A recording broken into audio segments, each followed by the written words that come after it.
Muy buenas noches a todos. Muchas gracias a todos los que están conectados y bienvenidos a este webinar sobre ecografía de tiroides. Para nosotros en IBEGO es un placer. Mi nombre es la doctora Isabela Fiola Cruz. Yo soy médico internista endocrinólogo y estaré coordinando esta jornada esta noche, donde tenemos una excelente ponencia sobre una, una herramienta súper importante para nosotros los endocrinólogos en el tema de la patología tiroidea, en este caso, ya que la incidencia de la patología nodular tiroidea ha ido en aumento y en base se debe mucho a pues que tenemos nuevas herramientas de estudio de imagen donde podemos pesquisar a los pacientes y es súper importante en estos casos manejar todas estas herramientas para poder estratificar el riesgo y seguir utilizando la ecografía, que es el gol estándar para evaluar la patología tiroidea.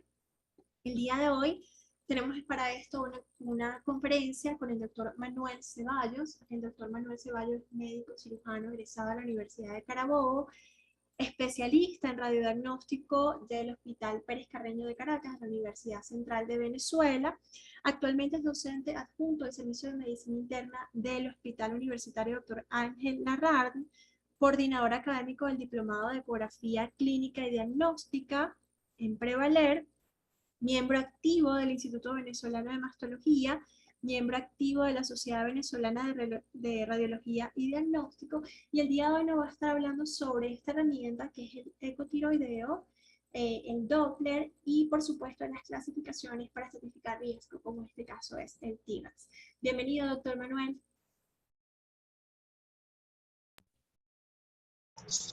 Muy buenas noches a todos. Muchísimas gracias, doctora Isabela, por esta invitación.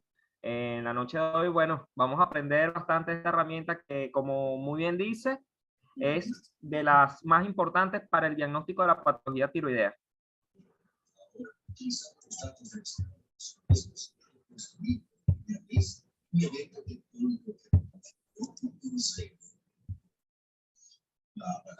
Ya está comenzando a compartir pantalla.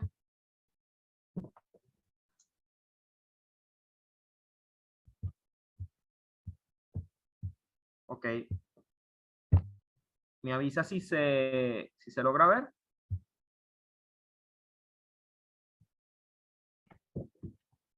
Sí, sí logramos ver la presentación, solo falta ponerla en presentación. Excelente. Bueno, perfecto. Vamos a comenzar este seminario.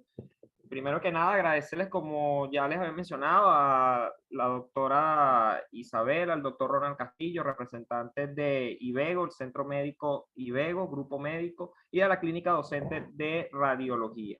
Bueno, en la noche de hoy vamos a hablar acerca del ultrasonido tiroideo. Esto es una importante herramienta esencial para llevar a cabo todas las cantidades de patología y darle sobre todo sustento a cada una de nuestras presunciones diagnósticas. Todo paciente con patología tiroidea debe llevarse a cabo este tipo de herramienta, debe solicitarse para poder no solamente darle sostén a lo que nosotros estamos buscando, sino también para identificar hallazgos asociados.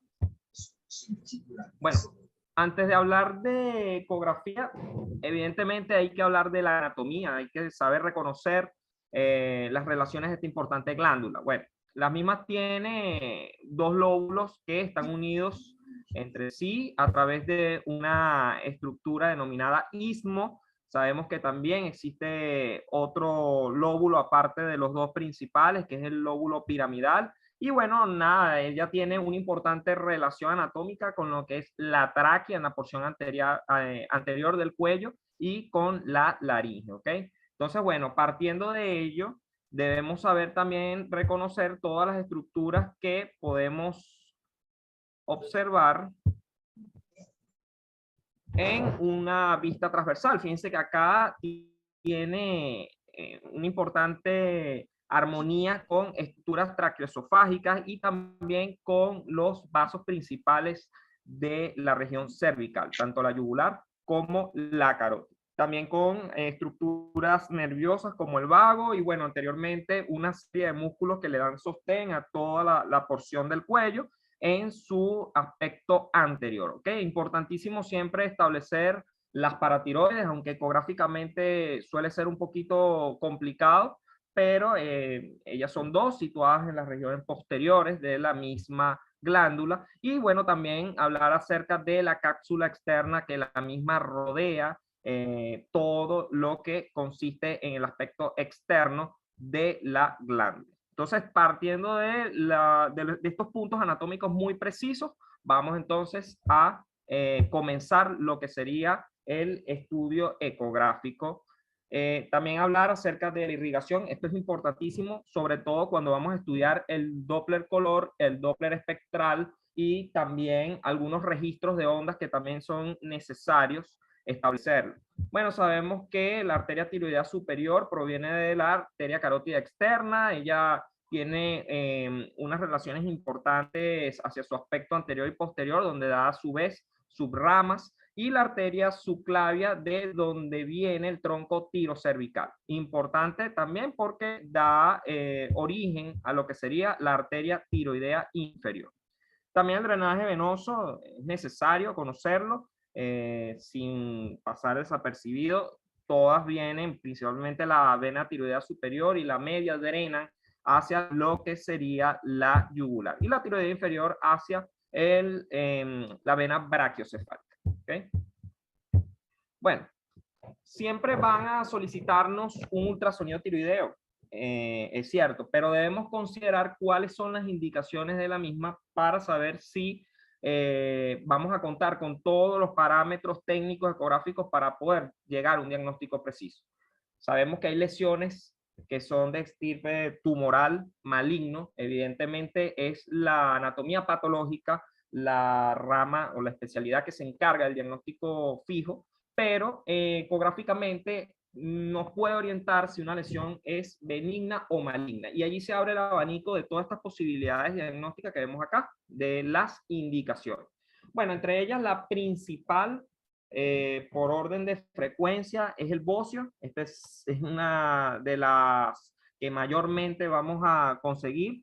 El nódulo palpable o visible también es otra indicación importante para la categoría del TIRAX. Ya más adelante vamos a ir hablando sobre eso. También cuadros de disfagia y disfonía que no tengan algún tipo de explicación que haya aparecido de manera súbita, también se puede atribuir algún tipo de patología tiroidea. El dolor cervical, antecedentes de cáncer tiroideo familiar, obviamente por ciertas mutaciones genéticas que puedan también conllevar a apariciones de este CA, y también historia de radiación cervical en la infancia o adolescencia. Esto también, aunque relativo, vendría siendo también otra indicación. La realización de la punción por aspiración aguja fina, esto también vendría siendo, si va a ser ecoguiado, una de las principales.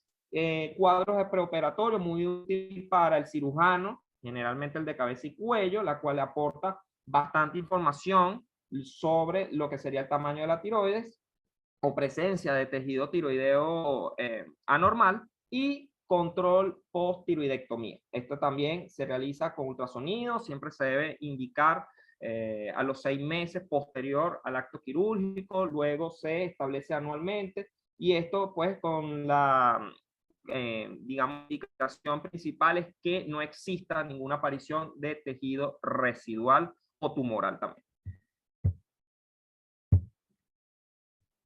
Bueno, ahora ya hablando acerca de lo que sería el ultrasonido tiroideo, entrando en materia, debemos siempre colocar al paciente en decúbito supino. Debe estar cómodo, debe estar relajado, siempre se le debe explicar al paciente qué es lo que se le va a realizar. No siempre es colocar el gel en el traductor y ponerlo en el cuello sin el paciente saber qué es lo que le van a realizar. Entonces, es necesario que conozcamos estas técnicas que, aunque son muy breves, son muy sencillas, son de suma importancia porque nos da bastante, digamos, bastante seguridad pues, al momento de realizar el ultrasonido. El primero es tener el cuello en hiperextensión. con esa breve hiperextensión que le podemos solicitar al paciente, tampoco es algo tan exagerado, tal cual como acá lo demuestra la paciente en la imagen, nos permite descubrir o abrir un campo de imagen mucho mejor para la tiroides. El traductor que se va a utilizar es de alta potencia, de 5 a 12 MHz, debe ser lineal, estamos estudiando estructuras de plano superficial, por lo tanto, también una estructura superficial, por lo tanto, es el traductor idóneo. Nunca se debe realizar un solo corte, debemos utilizar tanto transversales como longitudinales. Y se debe jugar también con la respiración y la deglución del paciente. Hay pacientes que llegan agitados, que degluten mucho o están realizando cuadros de respiración taquineica, entonces eso puede alterar el flujo Doppler y puede alterar también el estudio adecuado de la glándula. Hasta el momento, ¿se está escuchando todo bien? Si pueden confirmarlo acá en los comentarios. ¿Sí? Ok, bueno, excelente. Ok, los cortes por excelencia que se le debe realizar a la glándula son cortes de tipo transversal, que es sencillamente, tal como vemos en la imagen, colocar el transductor, la superficie lineal u horizontal del transductor sobre el sitio anatómico del aspecto anterior del cuello. Inmediatamente vamos a conseguir la glándula tiroides. Ya vamos a ver cómo se visualiza, cuál va a ser su ecogenicidad, su forma y su tamaño normal. Este vendría siendo el primer corte. Siempre se debe realizar donde se aprecien ambos lóbulos tiroideos y la porción ísmica. Entonces, así, tal cual como vemos en esta imagen, se aprecia la tiroides en la ecografía. Fíjense que es una imagen que es bastante definida.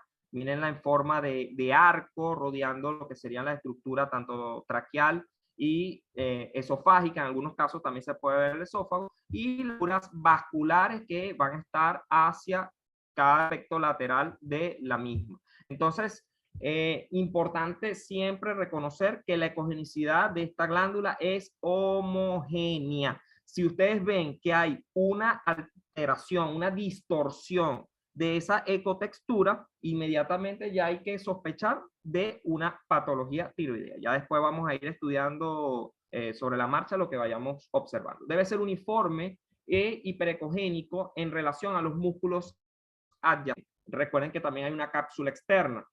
La misma debe estar uniforme rodeando toda la ecoestructura. También, bueno, los vasos internos son fácilmente detectables. Aquí por lo menos se ve parte de la arteria tiroidea superior. Obviamente esta imagen es transversal, pero para estudiar mejor los vasos sanguíneos deben siempre colocar el transductor en tipo longitudinal. Entonces, esto que dibuja acá en color anaranjado pálido sería la glándula tiroidea.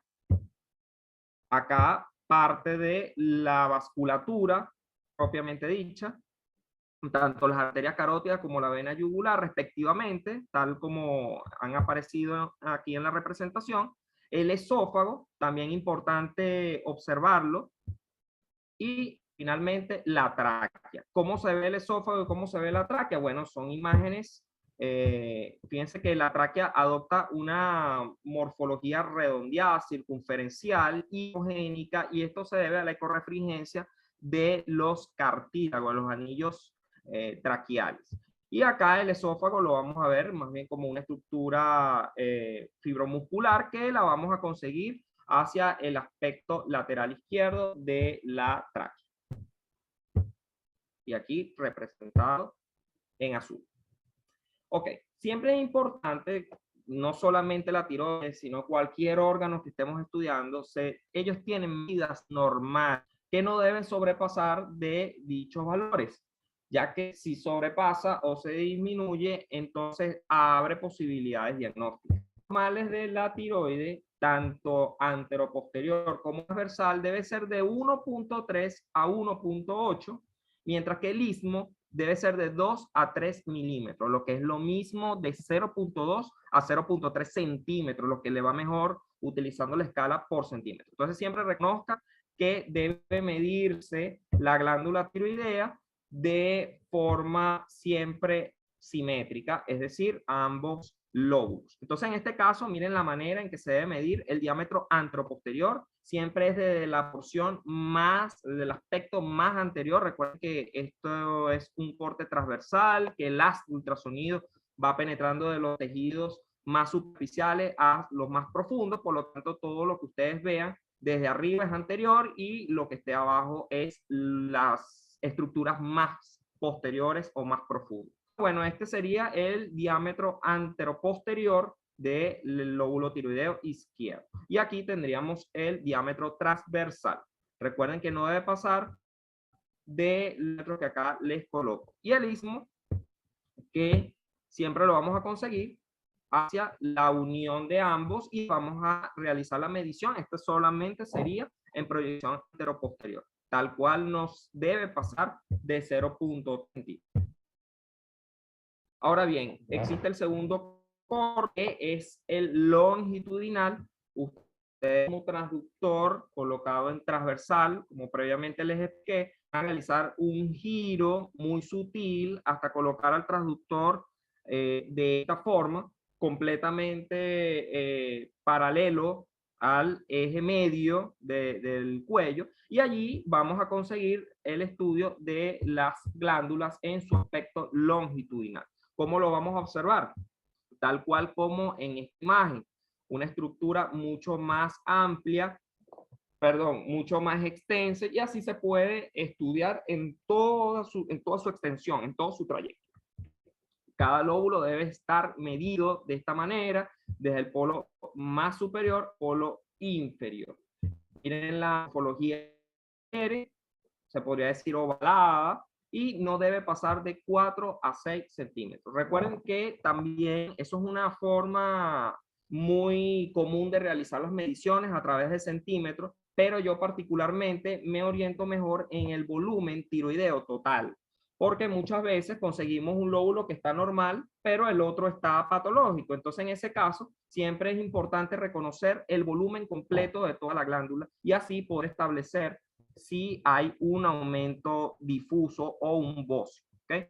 Siempre el volumen se va a medir en cc o en mililitros, como ustedes deseen colocarlo en su informe. Entonces, acá 14 cc en el caso de paciente femenino y menos de 16 cc en el caso de pacientes masculinos. ¿Cómo sacamos el volumen? Muy sencillo. Recuerden que la manera más fácil es primero realizar las tridimensiones, que serían el longitudinal, el transversal y el anteroposterior. Cuando ustedes tengan esas tres medidas, que ya les expliqué cómo deben medirse, deben multiplicarlo todo y luego el resultado lo multiplican por una constante que es 0.523. Allí inmediatamente les va a dar el volumen en cc.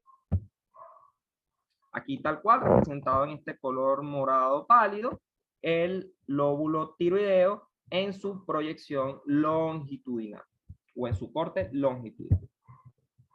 La forma de medirlo siempre debe ser de polo a polo. A veces el tejido suele obliterarse o se difumina con respecto a los tejidos musculares adyacentes y eso trae un poco de confusión y es normal al principio, pero ustedes a medida que vayan realizando la práctica y se den cuenta que la angulación del transductor o la insonación suele ser también muy importante cuando realicemos este tipo de estudios, porque allí les permite a ustedes establecer una interfase, ¿ok?, entre lo que sería el lóbulo tiroideo y los planos musculares o grasos que se encuentren alrededor. Por eso siempre es necesario realizar varios cortes a la glándula. Ok, existe algo que se llama gama de colores. Si bien es cierto, la mayoría de los nódulos son hipocogénicos, los podemos detectar OB con la escala de grises tradicional. Pero algunas veces hay nódulos que no son distinguibles al ojo humano. El ecógrafo tampoco los puede detectar en la escala de grises porque son isoecogénicos con respecto al tejido que lo rodea. Entonces, para eso, y bueno, una gran labor que hicieron los ingenieros al momento de elaborar pues estos equipos de ecografía fue la famosa escala de colores, porque allí se pueden detectar nódulos que no son distinguibles en la escala de grises. Entonces fíjense que pueden utilizar de tono fucsia, de tono azulado, marrón, grisáceo, etc. Eso es en caso de nódulos muy particulares que no sean visibles a la escala de gris. Bueno, que cómo voy a darme cuenta si son visibles o no a la escala de gris. Ustedes deben siempre colocarlo para que así se queden más tranquilos y le den más confianza en la exploración siguiente. Ok, ahora vamos a hablar del Doppler tiroideo. ¿Qué es el Doppler tiroideo? Siempre hay que recordar que toda glándula, en este caso la tiroides, tiene una importante vascularización. Ya se las dije de forma muy breve, queda de parte de ustedes seguir profundizando. Pero en el caso del Doppler tiroideo, es necesario siempre que nosotros, así no calculemos índice de resistencia, yo no les estoy exigiendo, sácale la velocidad picosistólica a cada arteria o a cada vaso que esté circundante un nódulo, pero sí es importante que al menos coloquen la maniobra del Doppler color, porque así ustedes se van a dar cuenta cuando una glándula está hipervascularizada o hay ciertos trastornos que puedan ayudarnos a diferenciar si la glándula está en un cuadro inflamatorio o está en un cuadro isquémico, aunque poco frecuente, pero el Doppler nos orienta muchísimo hacia lo que sería el diagnóstico. Ok, Doppler tiroideo tiene varias indicaciones. No a todo paciente se le va a realizar el Doppler tiroideo como tal. A pesar de que el ultrasonido tiroideo, eso es importante que lo sepan, todo ultrasonido tiroideo debe llevar una captación Doppler previa. Pero el estudio Doppler como tal va más allá. O sea, va en la búsqueda del comportamiento hemodinámico de cada uno de los vasos. Entonces se requiere un poco más de experticia, se requiere de análisis, de técnicas muy específicas para poder ubicar estos vasos que son a veces un poco complejos. Entonces la arteria tiroidea superior, como su nombre lo indica, es muy fácil porque se detecta siempre el polo superior. Y estas son algunas de las velocidades que la misma puede presentar. Por ejemplo, en esta que se capta, miren que tiene una velocidad picosistólica de 18.43 y una diastólica de 6.7. El índice de resistencia marcó 0.63. Ok.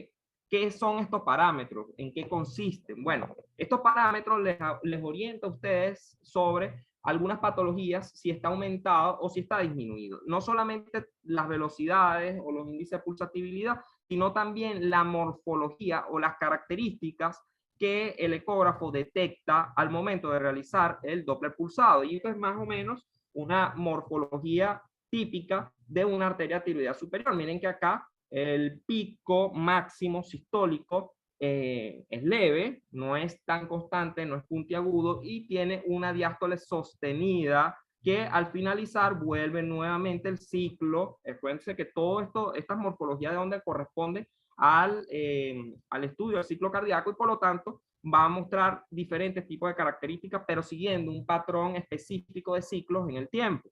Entonces siempre es necesario que nos detengamos a estudiar cada una de ellas. Acá mi intención es que ustedes puedan llevarse un aspecto morfológico característico de cada una de esas arterias, para que cuando ustedes realicen un Doppler puedan identificar si está patológico o no. Miren acá la arteria tiroidea inferior, fíjense que ella se capta muy fácilmente hacia lo que es el polo inferior. Recordar siempre que los vasos, siguiendo el principio físico del Doppler, los que serían de color rojo se acercan al transductor, es el eritrocito que detecta acercamiento y por lo tanto se ofrece de color rojo, mientras que el azul corresponde a flujo venoso porque se aleja del transductor. Eso así a grandes rasgos, para que puedan identificar al momento de colocar el Doppler cuál es la arteria y cuál es la vena. De igual manera, ustedes pueden cambiar y ajustar la gama de colores del Doppler color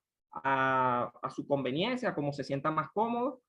Siempre es recomendable de color azul y rojo. El Power Doppler también existe, es una gama de color más específica y es de color anaranjado.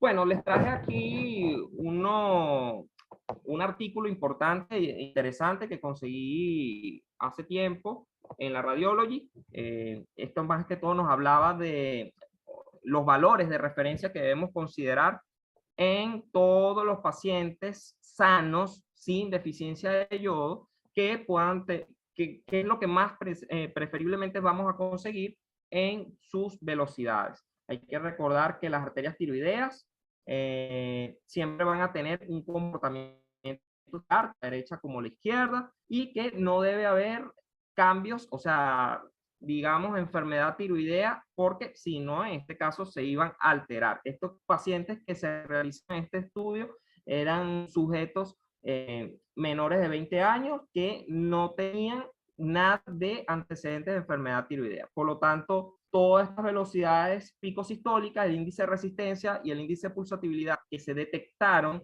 tanto en las arterias tiroideas superiores como inferiores, nos ayudaron a demostrar más o menos cuáles eran las referencias medias, ¿ok?, de las velocidades, y estos fueron los resultados que se obtuvieron.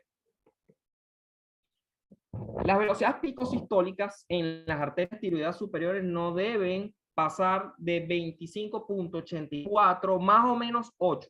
Es decir, que ustedes deben más o menos calcular los valores normales en el que se presenta, en el que se comporta la arteria tiroidea superior, porque si aumenta, o sea, si conseguimos, por ejemplo, una arteria tiroidea superior con una velocidad picosistólica de más de 50 centímetros por segundo, importante, se me había olvidado comentarles, las velocidades picosistólicas las expresamos en centímetros por segundo. Eso es necesario siempre que lo coloquen también en el informe. Y la arteria tiroidea inferior, fíjense que acá un poco desciende muy discretamente a 21.50, más o menos 7.72.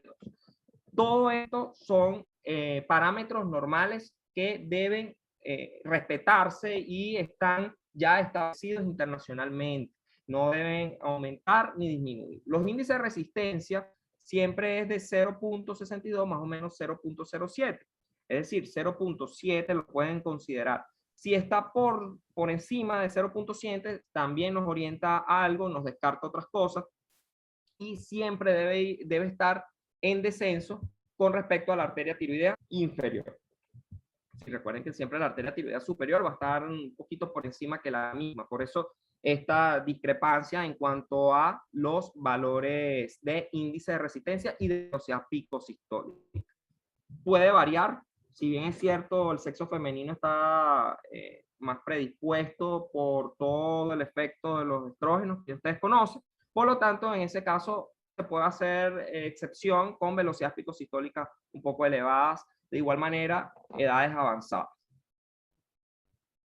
Ok, bueno, ahora vamos a hablar acerca de la patología tiroidea. Yo sé que muchos acá están principalmente es por este tema, el diagnóstico de la misma, de la patología, pero siempre es importante que consideremos una categorización a cada una de las patologías que nosotros vamos a conseguir, porque al final al especialista, al endocrinólogo, lo que le importa es que ustedes establezcan si hay hallazgos. Ya él conoce la condición del paciente, ya estudió toda la parte sistémica del mismo, pero ya necesita buscar si hay un comportamiento asociado, si hay un cambio hemodinámico o algo que sencillamente por imágenes se pueda detectar que le aportemos como datos. Eso va a ser de gran importancia para el mismo.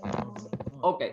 Bueno, vamos entonces a comenzar hablando sobre la hiperplasia difusa, también denominado bocio. Ya todos conocemos el bocio como un agrandamiento de la glándula tiroidea, y no es más que una consecuencia de un defecto de la secreción de hormonas tiroideas. ¿Qué es lo importante acá? Primero, bueno, ya conocemos que es más frecuente encontrarlo en mujeres jóvenes que están más relacionados a problemas de la síntesis de hormonas, pero ecográficamente, ¿qué es lo que vamos a visualizar en la glándula tiroidea? Pues sencillo, un aumento de la vascularización glandular y también la ecogenicidad. Recuerden que siempre debe ser homogénea. En este caso se pierde la homogeneidad y se convierte en heterogénea, aunque hay algunos casos de bocio donde se puede mostrar tranquilamente homogénea, pero con un diámetro bastante acentuado en cuanto a sus medidas que ya anteriormente les mostré. Aparte de eso, la vascularización, si ustedes le colocan Doppler a esta glándula, por lo general va a tener un aumento importante de la captación.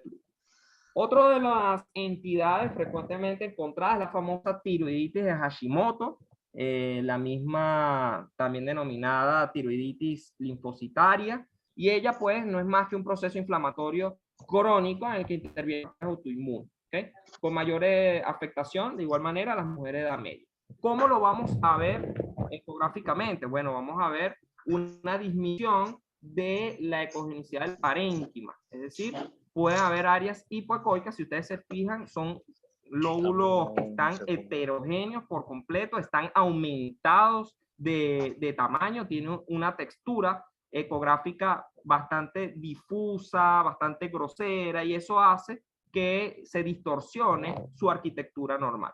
Fíjense que acá colocamos el Doppler color y la vascularización, en algunos casos es normal, si bien es cierto, pero también hay casos en donde puede estar disminuida o aumentada, y eso ya depende muchísimo de si tiene o no un cuadro de hipotiroidismo. Aparte de eso, miren cómo se observa en su interior. Acá, si tenemos prestamos un poco de atención hacia esta glándula que estudiamos en su aspecto longitudinal. Recuerden que esto es un corte transversal y esto es un corte longitudinal, para ir repasando los términos que ya anteriormente vimos.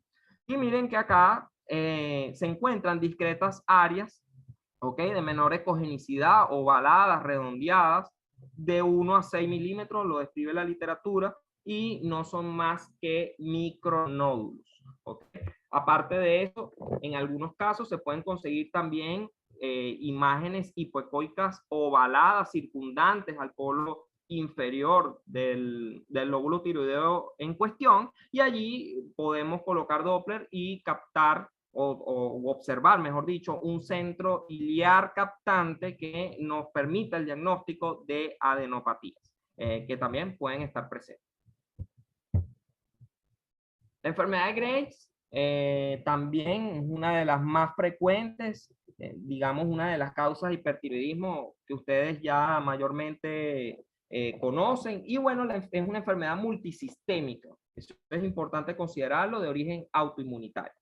Ecográficamente tiene una gran cantidad de hallazgos que se pueden ir apreciando. Lo primero y lo más característico es que cuando ustedes colocan el transductor, inmediatamente van a ver una glándula que, miren, no es necesario ni siquiera que midan la misma, ya al ojo por ciento ya es una glándula bastante globulosa, aumentada francamente de tamaño, tiene una mayor convexidad, miren que hasta una morfología pasa a ser fisiológicamente, como era de arco, pasa a ser más bien redondeada en sus lóbulos, y esto es por la convexidad que el mismo adquiere, ¿ok?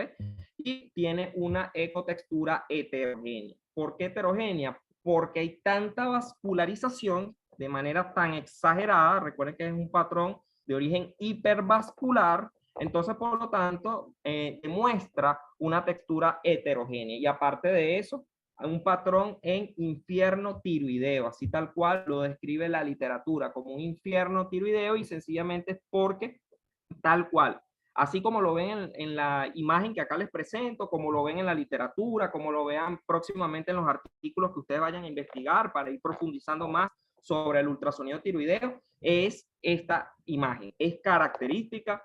Y se los digo que, bueno, he visto algunos casos de este tipo de enfermedad de Graves por ecografía, y tal cual, una tormenta tiroidea, un infierno tiroideo, tal como acá se demuestra.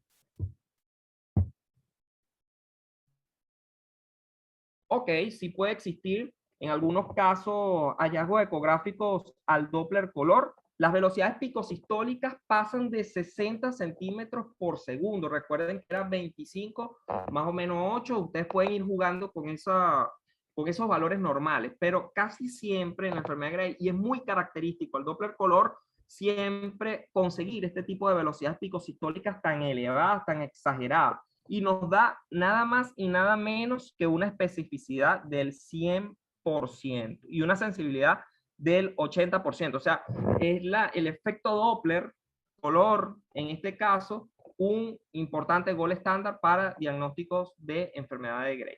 Esto al Doppler espectral, siempre entonces considérenlo porque para el seguimiento del tratamiento médico, siempre estas velocidades picosistólicas deben ir en descenso posterior al tratamiento. Por eso siempre solicitanlo como estudio control. Bueno, Kerben tiene particularidades, también llamada tiroiditis granulomatosa. En este caso, los hallazgos que podemos conseguir son muy pocos, o sea, digamos que se pueden establecer en otros tipos de tiroiditis. O sea, muy poco, es muy sensible, pero poco específico. Pero los ecográficos nos sugieren siempre que se deben estudiar y que la clínica siempre va a prevalecer. En este caso, vamos a conseguir como hallazgos ecográficos un aumento difuso de la glándula tiroidea. Miren acá cómo aumenta importante de su tamaño, ya lo vamos a ver. Tiene también focos hipoecoicos, aunque son muy difíciles de diferenciar de los micronodulares que vimos en las primeras imágenes. Áreas mal definidas pueden también y tiende a alargarse a través del eje longitudinal. Esto es el parámetro por excelencia que nos puede ayudar a identificar si es una tiroiditis de Kerben, si es una enfermedad de Gray, si es una tiroiditis Hashimoto. Principalmente es el eje longitudinal, porque es allí donde prevalece la especificidad de Kerben. Aparte de eso, un aumento de vascularización tampoco nos ayuda muchísimo porque ya conseguimos cuadros, los anteriormente mencionados, que tienen hipervascularización a la señal Doppler color. La incidencia de 30 a 50 años, más frecuentemente en mujeres y de 20 a 30 años, según la Sociedad Mexicana de Nutrición y Endocrinología.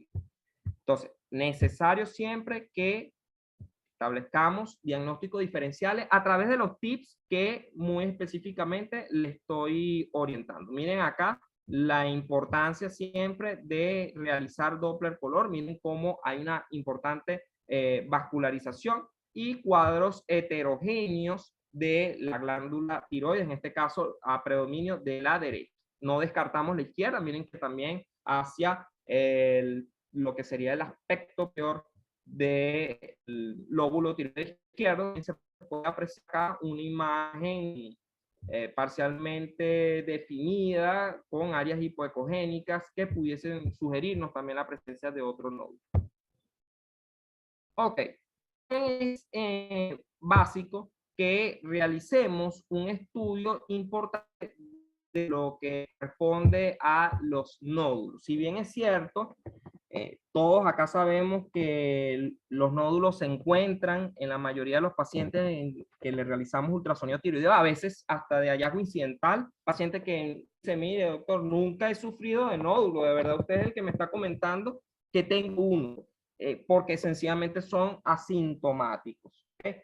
Entonces, solo de un 5 a 10% de los nódulos, afortunadamente, son malignos. Entonces, tenemos allí esa bastante esperanza de que el nódulo que vayamos a conseguir se transforme posteriormente a malignidad. Entonces aquí les traigo una lista de mercados, solo para que ustedes lo lean y tengan en consideración cuáles son los nódulos benignos que mayormente vamos a conseguir y los nódulos malignos.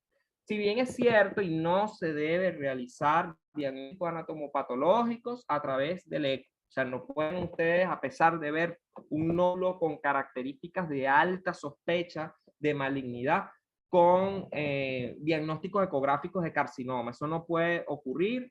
Ustedes deben sugerir siempre los protocolos establecidos para poder llegar a este diagnóstico específico, ya sea la valoración del TIRATS. Recuerden que el TIRATS nos orienta muchísimo, nos da bastantes datos ecográficos que nos puedan sugerir, esa palabra importante, es una sugerencia, por eso que TIRATS siempre, ACR, que es la academia que se encargó de realizar esta importante gradación, nos ayuda a precisar si un nódulo es benigno o es maligno. ¿Okay?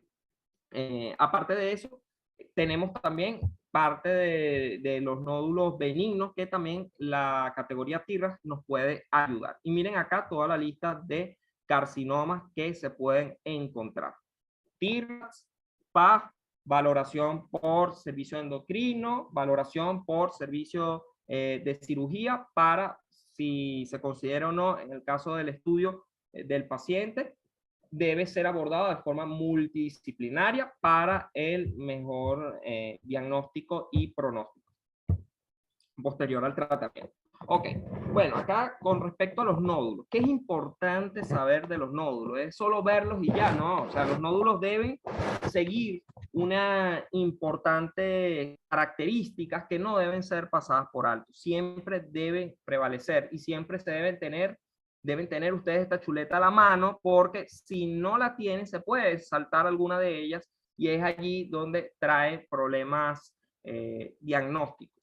¿Qué es lo que se debe informar en un nódulo? Primero, reconocer la simetría y el tamaño de los lóbulos. Eso es lo primero que siempre se debe realizar. La ecogenicidad del parénquima. Está ese parénquima homogéneo, está heterogéneo, hay cambios de su ecotextura, hay presencia de lesiones micronodulares, microquísticas, que tiene ese parénquima. Las lesiones focales nodulares, ¿cómo son? Una vez que la detectan, siempre deben aplicar el TIRADS y ya vamos a hacer varios ejercicios sobre el mismo. Las adenopatías también, porque muchas lesiones nodulares nos pueden hablar de patologías tumorales que debemos abordar a tiempo en el paciente. Por lo tanto, las adenopatías o lesiones extratiroideas también que tengan no solo invasión local, sino también invasión hacia planos circundantes, también nos orienta muchísimo sobre el comportamiento, la naturaleza de ese nódulo. Y la vascularización de la glándula. Si bien es cierto, y muchos de ustedes van a darse cuenta, en la escala de TIRADS no se incluye el Doppler. No se incluye porque ya se han detectado antes, o sea, le estoy hablando ya de 10 años atrás, se utilizaba el Doppler color porque la vascularización del nódulo nos ayudaba muchísimo. O sea, nos podía orientar si había captación central, mira, eso pudiese hablarnos de un nódulo de sospechas altas o bajas de malignidad, mientras que la captación periférica nos permitía decirle al paciente, espera, vamos a quedarnos tranquilos, vamos a sugerir otros estudios, vamos a realizar controles periódicos posteriores al tratamiento y nos quedamos tranquilos. Pero ya se ha demostrado que hay nódulos sospechosos que puedan llegar a tener vascularización periférica, así también nódulos completamente benignos con captaciones importantes a nivel intralesional. Entonces, la vascularización pasó a un segundo plano. En ese caso, no les estoy diciendo con esto, no utilicen nunca Doppler. Sí, pueden utilizar el Doppler todavía, es necesario realizarlo en escala nodular, en la escala, pero para efecto de TIRADS no utilizamos el parámetro. ¿Qué es lo que utilizamos también, aparte de todo lo que les acabo de mencionar? Tamaño y número de nódulos. Hay glándulas que son multinodulares. Ustedes en ese caso no van a medir los 1000 nódulos que existen o que pueda tener el paciente, pero con que ustedes digan el de mayor tamaño o el de mayor categorización, es allí donde ustedes van a poner el ojo, donde van a prestar atención para el posterior estudio, digamos, si lo amerita, de la PAF. La forma y márgenes nos hablan muchísimo. O sea, los bordes, si son lisos, nos pueden sugerir de que es un nódulo de comportamiento adecuado porque no está ocasionando cambios en la interfase con el parénquima circundante que está sano. Entonces eso nos sugiere tranquilidad. De igual manera los márgenes. La ecogenicidad del mismo también nos habla muchísimo de si la naturaleza de ese nódulo nos pueda traer consigo también preocupación. Si tiene componente quístico o si tiene calcificación.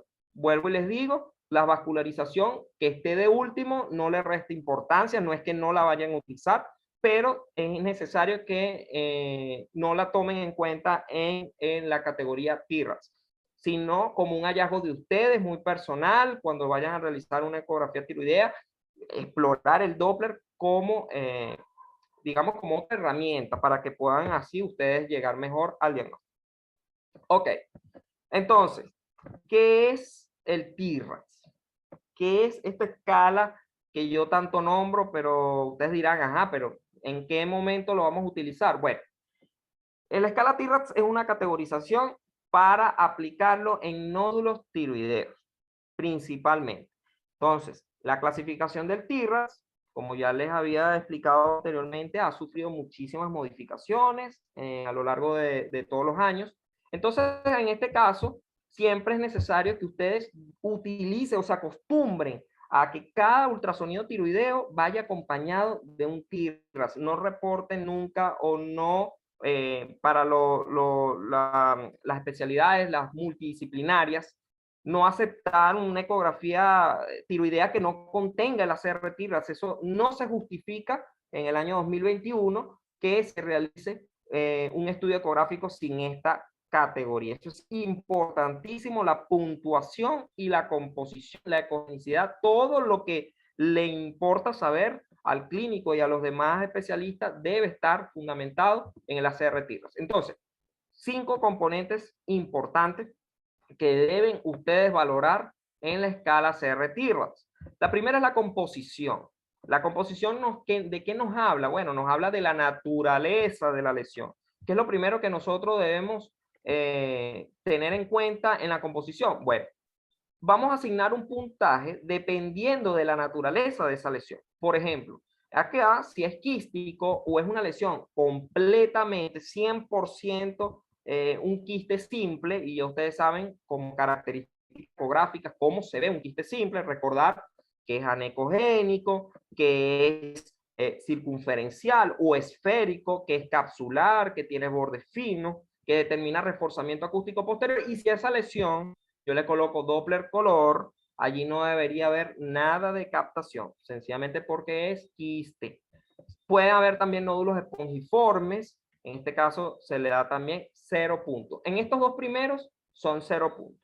Ahora, si ya la lesión comienza a comportarse de una manera diferente y adopta componentes sólidos, y ahí comienza el TIRATS a aumentar. Entonces, si es quístico y sólido, 1 punto, y si es sólido o completamente sólido, porque muchas veces ustedes van a ver nódulos que eso no deja reforzamiento, no deja sombra, pero son isoecogénicos con el tejido, son altamente sospechosos de que son homogéneos y sólidos, y en ese caso es el mayor puntaje para TIRATS en la composición.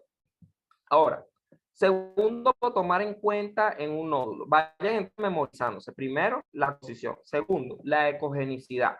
La ecogenicidad nos habla también muchísimo sobre la naturaleza de una patología nodular, una nodulación. ¿Cuáles son esas ecogenicidades? Bueno, las que ya todos conocemos. Anecoico, hiperecogénico, hipoecoico y ya. Esas son las terminologías básicas de la ecografía.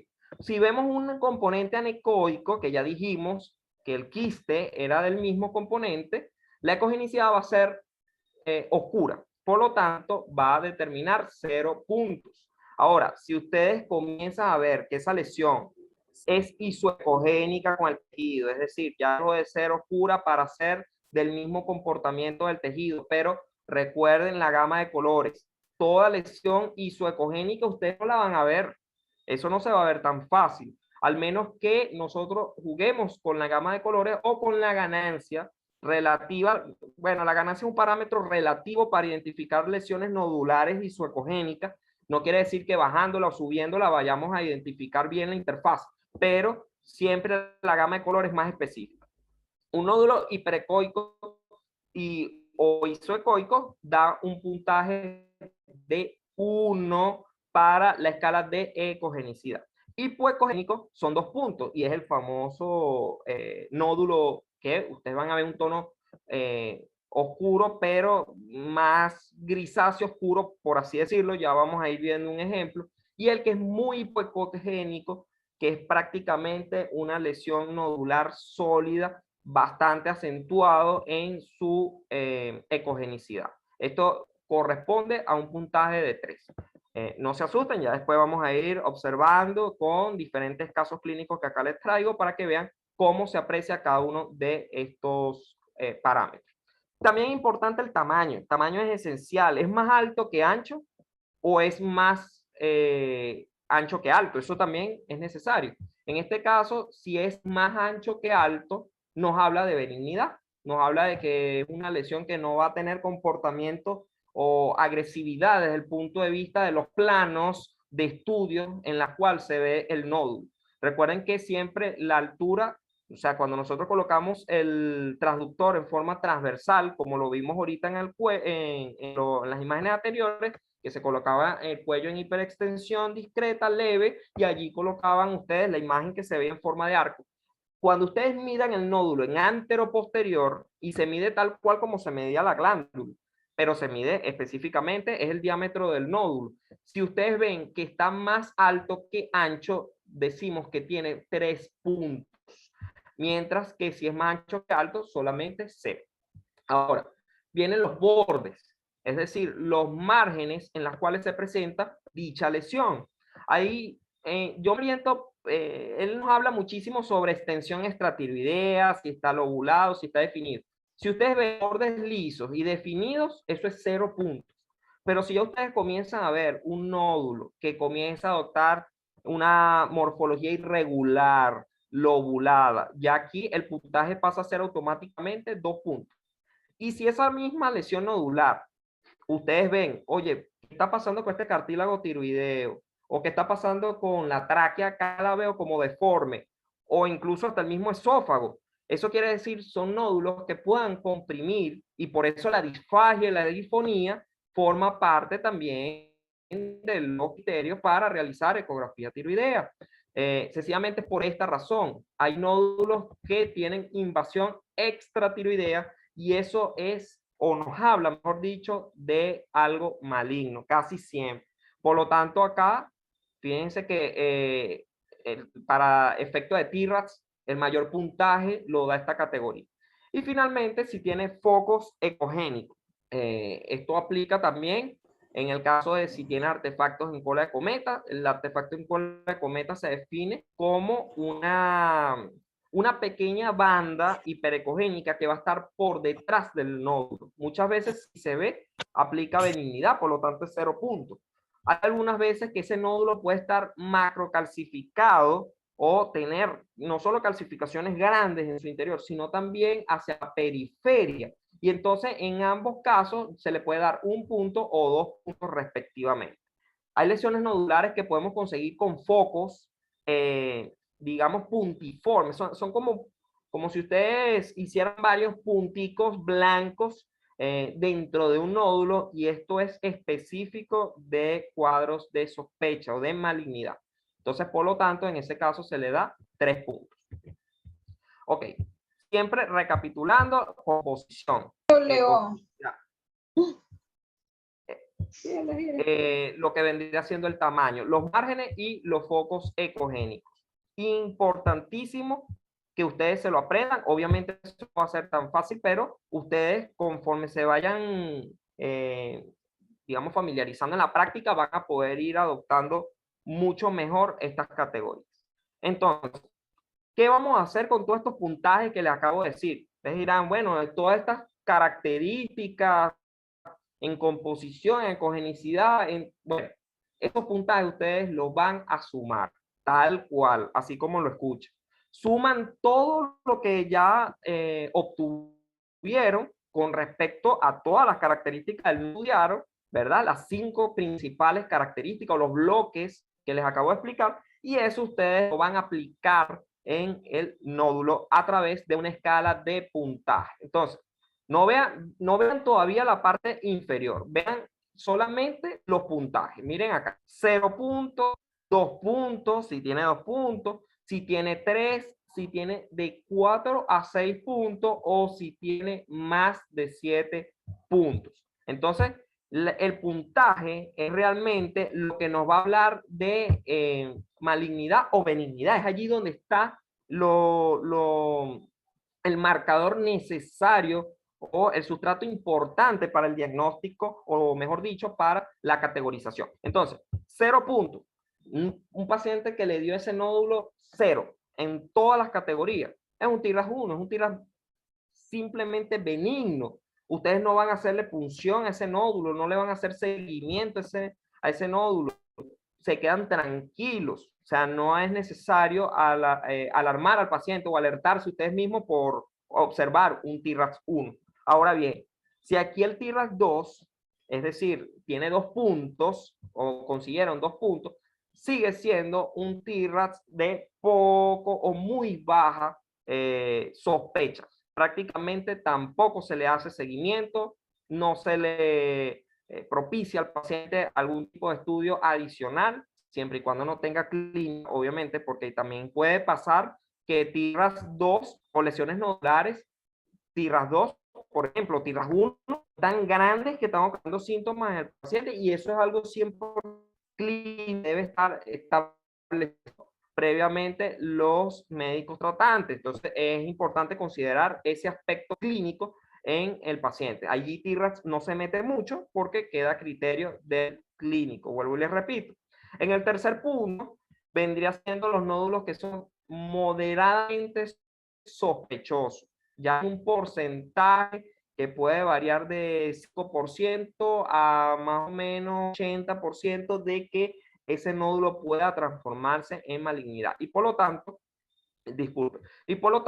si se le debe realizar obligatoriamente una punción a todo nódulo TRAX 3 que tenga más de 2.5 centímetros. Miren aquí, juega un papel importante el diámetro del nódulo. Si ustedes no toman en cuenta el diámetro nodular, ustedes no van a poder saber si ese paciente va o no a PAF. También el seguimiento. Una cosa es que vaya a PAF. Eso es completamente válido. Pero otra cosa es que hay que luego, posteriormente, hacerle un seguimiento a ese paciente. Porque muchas veces son pacientes que se descuidan de la consulta, que no vuelven y resulta que hay transformaciones que no queremos, entonces aparece. Por eso es importante que se le haga un seguimiento a todo nódulo mayor de 1.5 centímetros de diámetro.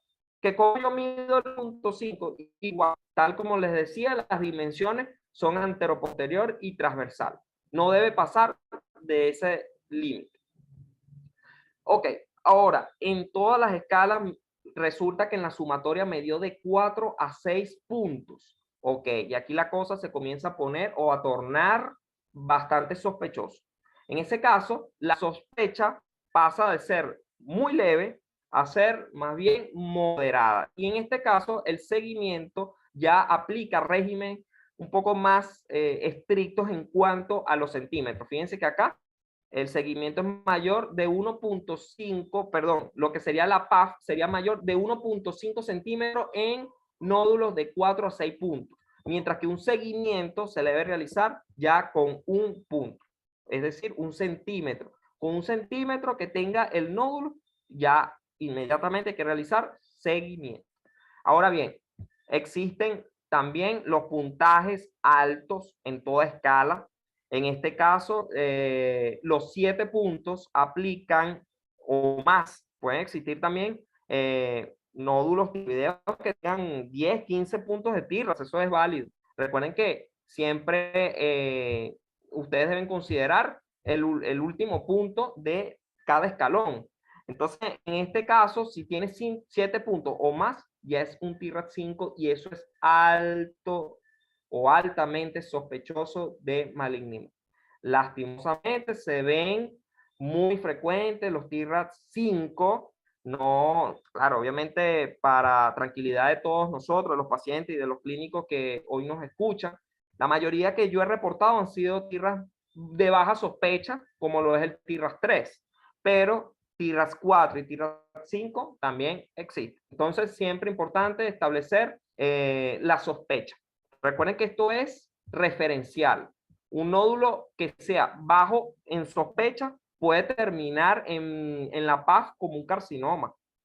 Así bien, pueden haber también ciertos rangos de que un TRAX 4 resulte benigno. O sea, eso es referencial. Recuerden siempre eso. Entonces, PAF a todo paciente con nódulo TRAX 5 mayor de 1 centímetro. La mayoría de pacientes con nódulos sospechosos miden más de 1 centímetro. Es decir, obligatoriamente va a PAF.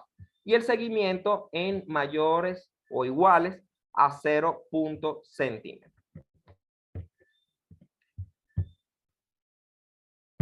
Ok, continuamos. Aquí, bueno, les traigo como especie teórica para que con calma lo vayan leyendo todo lo que les acabo de mencionar. Así a grandes rasgos, acá ustedes lo van a poder profundizar al terminar el seminario y al terminar también van a obtener las herramientas básicas para poder aplicar. Entonces, no tiene excusa para no aplicar el TIR.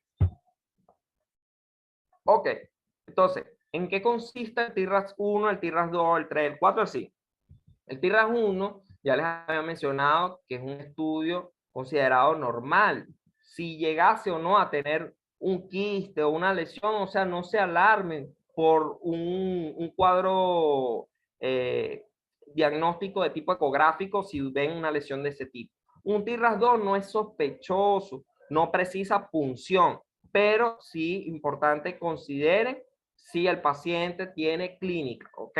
Y el TIRAS 3 ya ahí comienza lo que vendría siendo la escala de sospechas.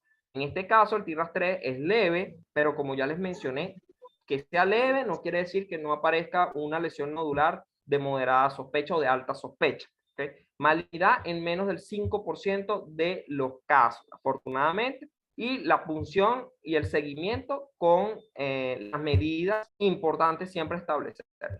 El TIRAS 4 es moderadamente sospechoso. Ya sabemos que el riesgo, miren acá cómo avanza del 10 al 80% de todos los casos. En este caso, la punción y el seguimiento adopta un régimen un poco más estricto y de mayor delicadeza al momento de abordar sus pacientes. Y el TIRAS 5 son nódulos altamente sospechosos.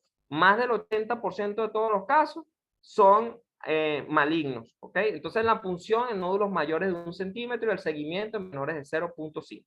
Ahora, les va a llegar el paciente que le muestra de una vez el resultado histopatológico y les dice, bueno, aquí está el diagnóstico. Cuando vemos el diagnóstico, un carcinoma papilar, por ponerles un ejemplo. Ya ahí ustedes no tienen nada que hacer, sencillamente reportan un TIRAS 6 porque ya está confirmado por anatomía patológica.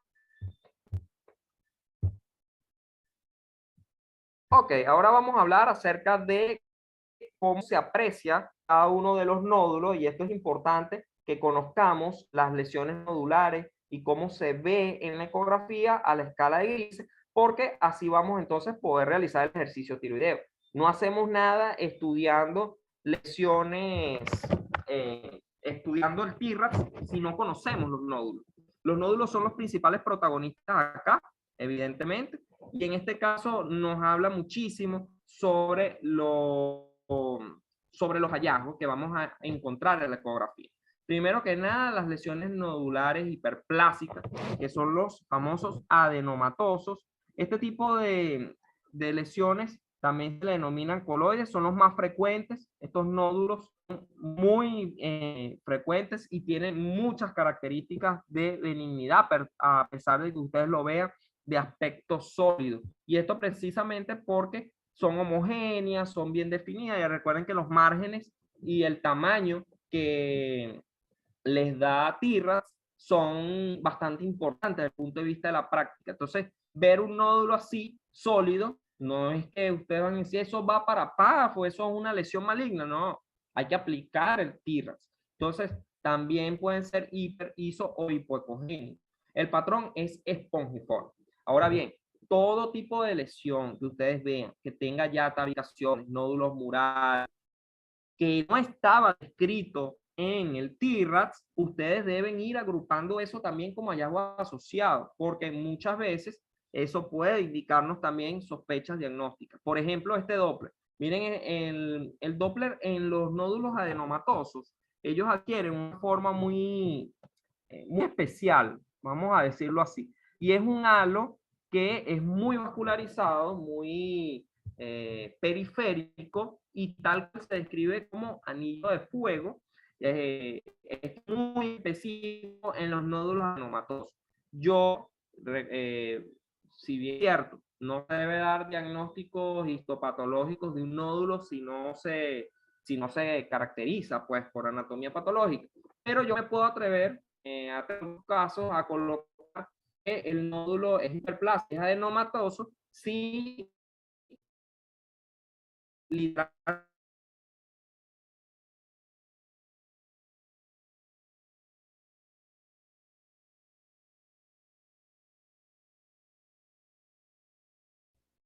Doctor Manuel, no podemos al lado del escuchar. mismo, Ok, ahorita se el TIR. interrumpió el sonido. Si puede repetir lo último Ok, que dijo. ok, hasta se escuchó la última parte, ¿hasta dónde se escuchó? Sí, solamente como un minuto estuvo en silencio. Ok, perfecto.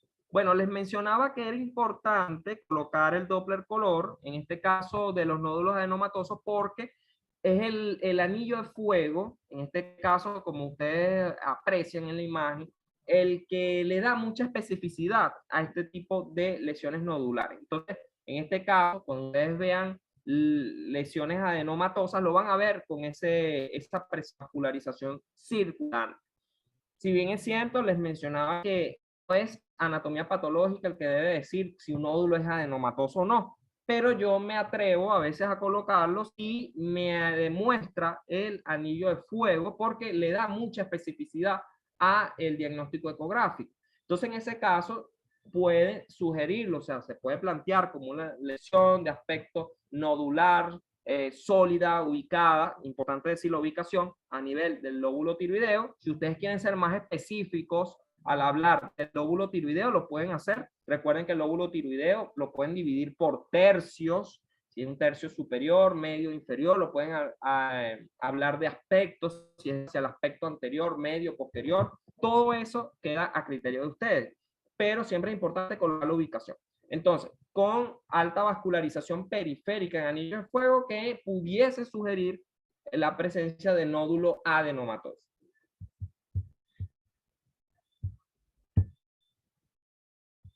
Entonces, el aspecto espongiforme, tal como acá vemos en esta imagen, también nos habla muchísimo de quistes benignos. A pesar de que ustedes lo vean así, oye, esto se ve horrible, esto tiene pinta de malignidad, no, eso es un nódulo espongiforme y se le denomina espongiforme por la cantidad de áreas de vacío de cogenicidad que hay en su interior. Entonces, en ese caso, importante siempre reconocerlo como espongiforme.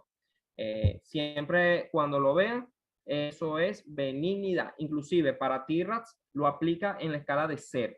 También, bueno, miren cómo característico ver esta imagen adenomatosa, este nódulo adenomatoso que presenta este tipo de captación. Casi siempre ese paciente que va a anatomía patológica y observa o sea, se presentan las características ecográficas para que se dé el diagnóstico de nódulo adenomatoide o adenomatoso. En ese caso, siempre en anatomía patológica se confirma el diagnóstico. Así que la ecografía, a pesar de no ser el diagnóstico preciso, nos sugiere bastante información, tal como ustedes ven, inocuo, no invasivo, de fácil disponibilidad, operador dependiente, eso sí es importante, pero nos ofrece muchísima información. Ok. Tenemos entonces el quiste típico que ya hemos venido hablando. Proviene de la degeneración completa de los nódulos hiperplásicos. A veces pueden sangrar. Estos quistes se pueden tornar hemorrágicos, se pueden tornar también necróticos. A pesar de que el quiste, recuerden siempre esto, los quistes siempre los vamos a conseguir de forma anecoica, pero otras veces puede haber material en su interior. Y allí donde está el reto radiológico, el reto en imágenes. Realmente eso es coloide, eso es seroso, eso es hemorrágico. Eso nos lo va a ir orientando también la práctica ecográfica, evidentemente, pero también el interrogatorio con el paciente. Entonces, importante siempre observar. No todo quiste es benigno. Podemos conseguir lesiones que tengan áreas de degeneración quística, tal como vemos acá, un carcinoma papilar. Miren cómo se aprecia bastante ecográficamente calcificaciones o inclusive zonas sólidas de depósito en su interior, y en este caso siempre es típico realizar o aplicar el T-RAT porque puede orientarnos o no hacia T-RATs altos. Entonces, pone el 35% de toda la malignidad que vamos a conseguir en la escala de todas las patologías tiroideas malignas. Entonces es el carcinoma papilar el más frecuente. Ecográficamente, bueno, tal cual, imágenes heterogéneas, irregulares, puede ser que no esté más alto que ancho, pero sí tiene bastante afinidad en cuanto al puntaje por las calcificaciones que en su interior se presentan. Ok, bueno. Hemos llegado entonces a los casos clínicos. Vamos a ir aplicando cada uno el TIRAS. Si desean lo pueden escribir en la escala de comentarios para los que son un poco tímidos. Los que desean encender su micrófono también lo pueden hacer y los discutimos en vivo y en directo. ¿Okay? Lo importante de esto es que ustedes, no para ponerles presión en el reforzamiento, sino para que ustedes se sientan cómodos al momento de escribir, al momento de identificar y sobre todo, recuerden siempre de lo que les mencioné al principio, repasar lo que sería el tamaño normal de la glándula, lo que sería el Doppler color, las arterias, tiroideas superiores e inferiores, qué velocidad trae cada una de ellas en pacientes sin deficiencia de yodo, sin patología tiroidea, porque ya si hay alguna de estas presentes, ya hay cambios importantes en la velocidad. Aparte de eso, reconocer en qué consiste el TIRAS. O sea, si nosotros no sabemos qué es el TIRAS, mucho menos vamos a aplicarlo. Y reconocer también todos los tipos de nódulos que se nos puedan presentar. Si nosotros tenemos esas tres herramientas a mano, ustedes van a hacer un ultrasonido tiroideo de excelente calidad, excepcional. Y por lo tanto, siempre repasando que no existan actualizaciones, tal como la revista que les traje sobre las actualizaciones de las velocidades picosistónicas y de los índices de resistencia. No todo el mundo se acuerda, hasta yo tengo que repasar o tener a la mano las velocidades o los índices de resistencia, porque muchas veces son muchos y hay que centrarse muy bien en cada uno de ellos y sobre todo en las actualizaciones. Y bueno, el TIRAS, que vendría siendo el corazón de la clase de la noche de hoy. Bueno, vamos entonces a realizar, y les traigo varios ejercicios para que no se asusten, todo lo coloqué en la misma presentación. La idea de esto es que ustedes refuercen lo aprendido y vamos entonces a ejercitar. Bueno, vamos a comenzar entonces. Acá tenemos esta primera imagen, que es una imagen característica. Vamos a ir haciendo el ejercicio. La ecogenicidad es hipoecogénica. Aplicando el TIRAS, recuerden siempre centrarse en las categorías. La naturaleza, que es la composición, si es quístico, si es completamente quístico, si es espongiforme, si es quístico y sólido, que también puede presentarse, o si es 100% sólido. En este caso, miren que la lesión determina un muy discreto reforzamiento acústico posterior, y esto nos habla de que la lesión tiene componente de líquido en su interior. O puede tener, en este caso, se trata de descartar otros diagnósticos de quistes complejos y se coloca Doppler color, en donde demuestra una importante captación en anillo de fuego. Si pueden, coloquen en el chat de comentarios qué TIRAS le daría.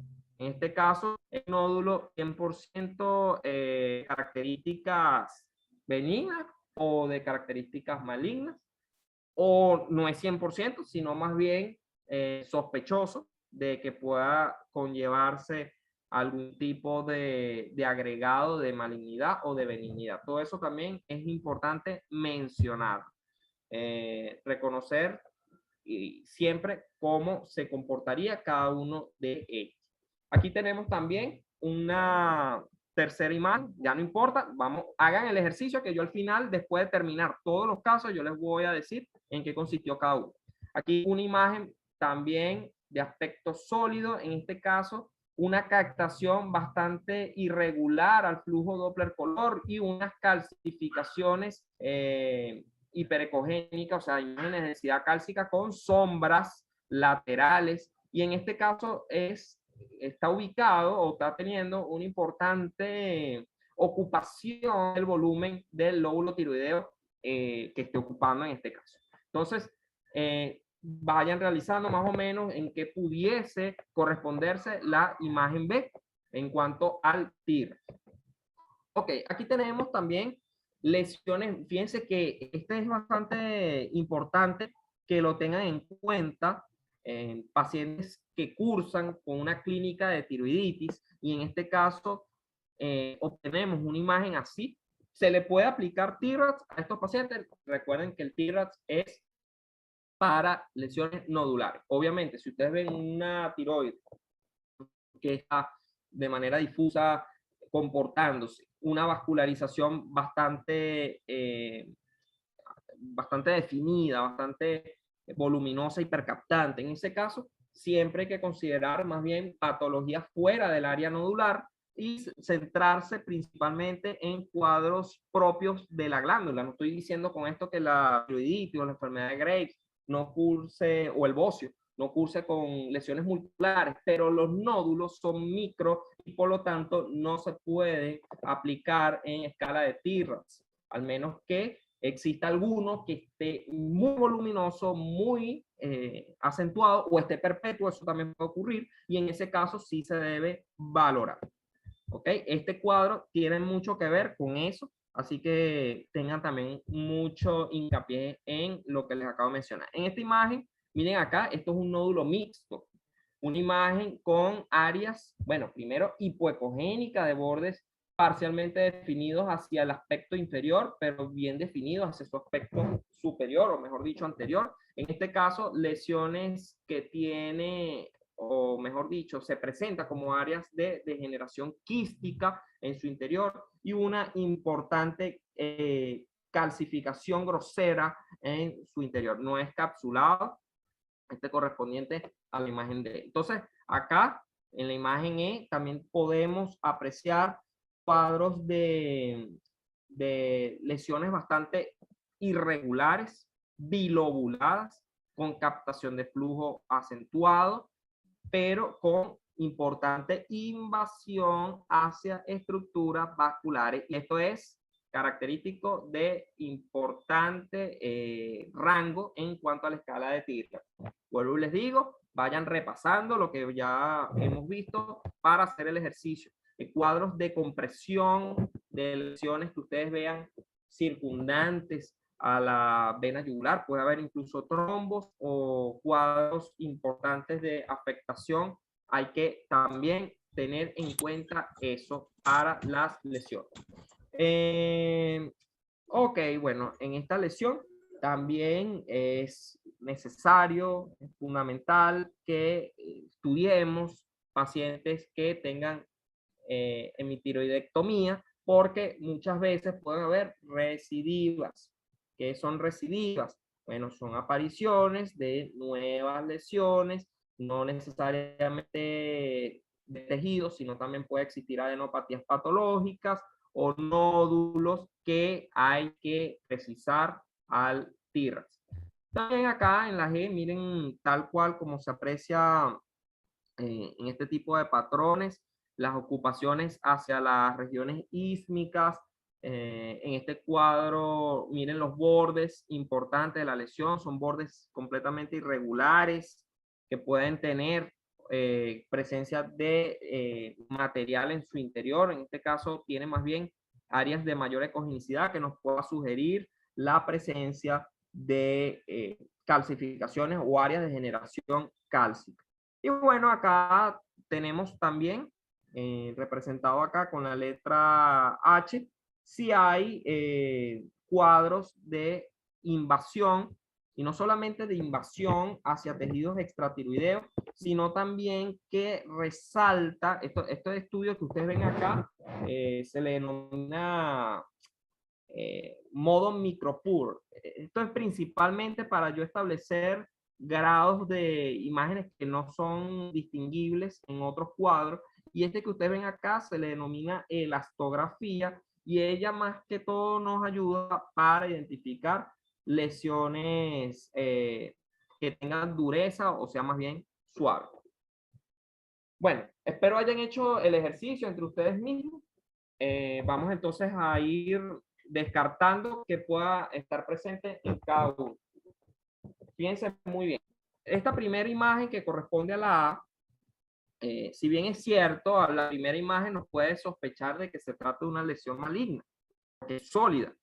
Pero cuando nosotros tocamos nuestra aplicación del TIRATS, comenzamos a darnos cuenta que es hipoecogénico, que es homogéneo, que está bien redondeado, que tiene una cápsula bastante definida, hipoecogénica, pero en este caso altamente vascularizado, y esto correspondió a un nódulo adenomatoso. Y ya se los había explicado. Este tipo de lesiones se debe aplicar el TIRATS y no va a pasar de TIRATS 2, máximo un TIRATS 3, porque no es concluyente de malignidad. Ahora bien, imágenes donde ustedes vean patrones neoplásicos como este tipo, esto ya es sospechoso. ¿Por qué es sospechoso? Bueno, porque primero, si bien es cierto, es ok, es un nódulo solo, pero la ecogenicidad no es la típica ecogenicidad que vemos en la glándula, o sea, no es isoecogénico, sino que es más bien muy hipoecogénico. Y recuerden que para TIRATS, que sea muy hipoecogénico, da bastante rango para cuadros de sospecha. En este caso, este paciente debe ir directamente a una escala de TIRATS 4, y principalmente es por todas las características que acá observamos. Recuerden que no tiene cápsula, la imagen no tiene cápsula, los bordes son microlobulados en algunos casos, y cuando coloco Doppler color, la captación intrínseca es bastante acentuada. Por lo tanto, en estos casos, la PAF casi siempre arroja para categorías sospechosas.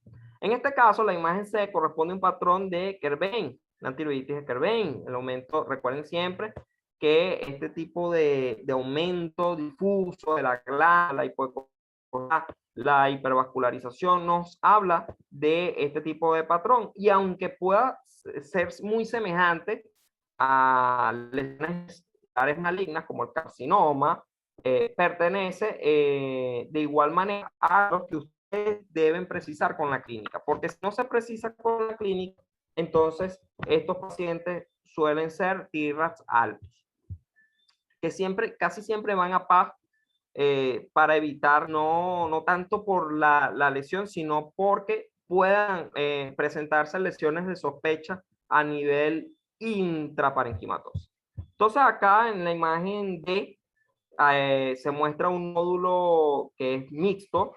Esto nos habla siempre, estos bordes, a pesar de ser definidos hacia su aspecto anterior, tiene bordes un poco difusos o mal definidos hacia la parte posterior, con calcificaciones groseras. Cuando ustedes vean este tipo de calcificación, recuerden, entonces los traje principalmente por la calcificación y por la heterogeneidad que demuestra, son también TIRATS 4, por lo tanto siempre deben ir a la punción. Dependiendo también del tamaño, aquí se puede observar que está bastante voluminoso. Ahora bien, ¿qué pasa con esta imagen que les traigo acá? Esto primero que todo es el patrón de malignidad característico que ustedes siempre van a observar. Recuerden que acá es importante que ustedes vayan entrenando de lo que se debe ver. Ya el TIRATS hará criterio de ustedes y de la práctica. Hay que tratar de ser lo menos subjetivo posible, sino yéndonos mucho mejor a la... Entonces, en este caso, cómo demuestra un patrón bastante típico de una lesión maligna. Lo primero es su componente extratiroideo. Fíjense que se salió por completo de la glándula tiroidea como tal, incluso vaya a punto de infiltrar yugular y carótida.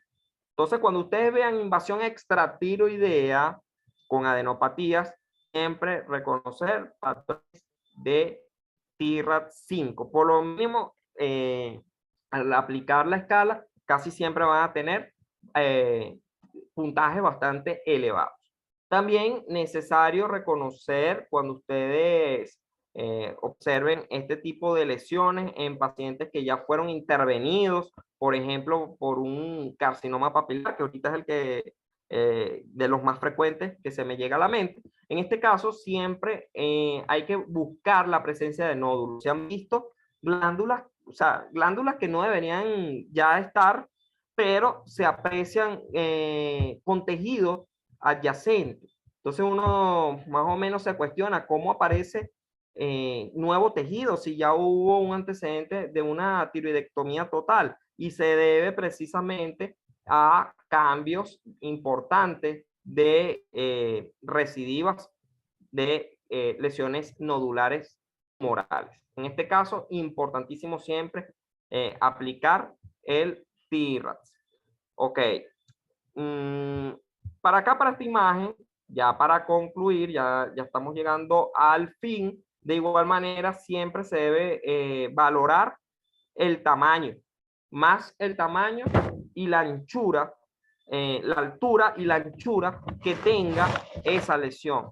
Recuerden que acá, bueno, se las traigo principalmente porque la altura prevaleció sobre la anchura, y por lo tanto esto es un marcador importante de que se trate de una patología tumoral maligna.